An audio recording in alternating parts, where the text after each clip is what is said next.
A gente vai falar agora sobre um sentimento que pode mexer com a vida de muita gente. Você imagina como a inveja pode interferir em casa, no trabalho e em outros lugares?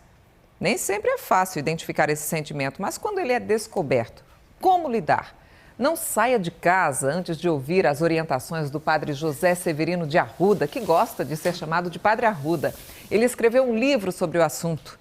Inveja, ação diabólica. Bom dia, padre. Obrigada por estar com a gente aqui tão cedinho, viu? Bom dia, obrigado, digo eu. Por que ação diabólica?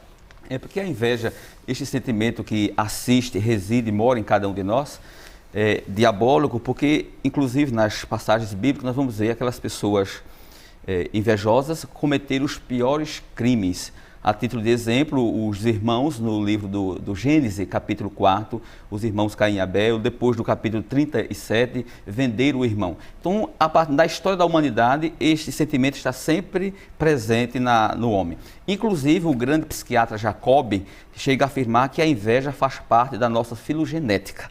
Eu sempre digo que a inveja faz parte do nosso DNA. Bom, e como é que a gente identifica a inveja? Porque ela pode ser confundida com outros sentimentos, com ganância, com ciúme. O que é exatamente a inveja, pai? É interessante, são três sentimentos parecidos: a inveja, o ciúme e a cobiça. Entretanto, sentimentos com natureza distinta. Inveja, portanto, é eu não querer que você tenha. Isso é inveja, eu não quero que você tenha. A cobiça é eu querer aquilo que eu não tenho. Você tem essa caneta, eu não tenho, então eu quero isso. Isso é cobiça. E o ciúme é não querer perder o que se tem. Eu já tenho bem. Geralmente o ciúme ele está mais relacionado com as pessoas, a relação pessoal. Então são sentimentos parecidos, porém distintos. A gente pode considerar a inveja como uma doença, um pecado ou tem outro nome? Para a igreja, a inveja é um pecado capital. Por que pecado capital? Porque deste pecado, por ser um pecado grande, virão outros pecados.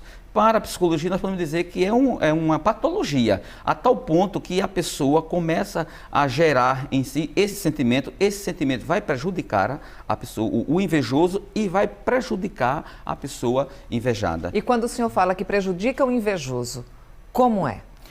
É aquela pessoa que não se aceita, que tem aquela patologia, que tem aquela doença, para ela é normal, mas que na verdade não é. Porque uma pessoa é uma pessoa azeda, pessoa asquerosa, pessoa que não tem autoestima, pessoa que não tem o bem-querer, pessoa que não se ama. E para se amar tem que fazer a experiência do amor. Então esta pessoa realmente é uma pessoa problemática psicologicamente falando.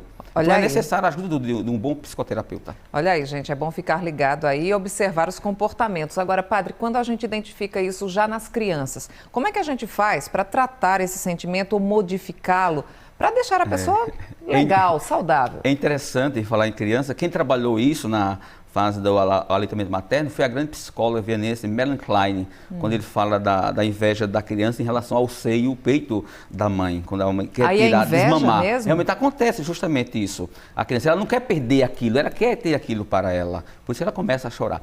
Então, quando você começa a perceber isso, deve ser trabalhado primeiro na infância, mostrar para a criança que ele deve partilhar aquilo que ele tem com o outro, porque é uma questão de solidariedade. Então, a partir do momento que você vai trabalhando isso, a criança não vai se sentindo aquela pessoa invejosa, aquela pessoa ciumenta, mas vai partilhando. A proporção que você vai partilhando, você vai se sentindo o quê? Vai se interagindo com o outro na relação humana, porque geralmente a pessoa invejosa é aquela pessoa que não tem facilidade de estar ao lado do outro, de trabalhar, por exemplo, na empresa, de trabalhar em equipe, de trabalhar com o outro, porque geralmente é uma pedrinha naquela empresa, naquela comunidade. E não consegue se relacionar bem, então, com os colegas? É muito difícil. Na empresa é coisa terrível. Geralmente, na empresa, você pode detectar como aquele que começa a minar todo o terreno da empresa, começa a falar mal de todos os funcionários e cria as famosas fofocas.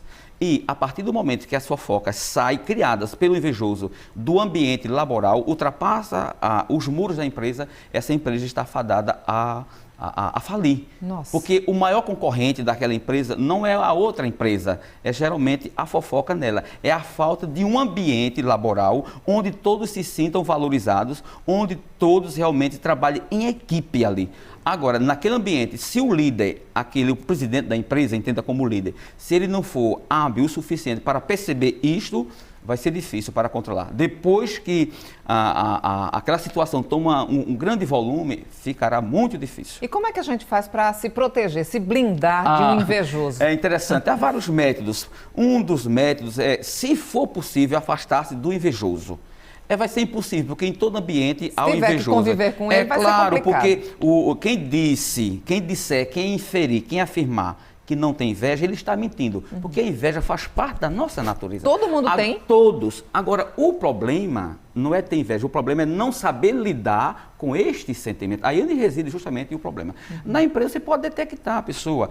Como assim? Alguém parabenizar excessivamente, ou está sempre parabenizando o outro, ou agir de modo sarcástico, parabenizar de modo irônico, ou aquela pessoa na empresa que quer saber da vida de todos e coloca confrontar um com o outro. Ele arma o circo, arma a história, joga todos lá e sai, corre como se vítima fosse, mas ele não é. Foi ele que armou tudo isso. Então é necessário que o líder esteja atento para perceber isso. Padre, todas essas explicações estão aí nesse livro? Sim, neste livro, todas as explicações. É um livro dividido em 4 capítulos, onde eu trabalhei no 3º capítulo, a questão da inveja no ambiente laboral. Por que o senhor escolheu esse tema?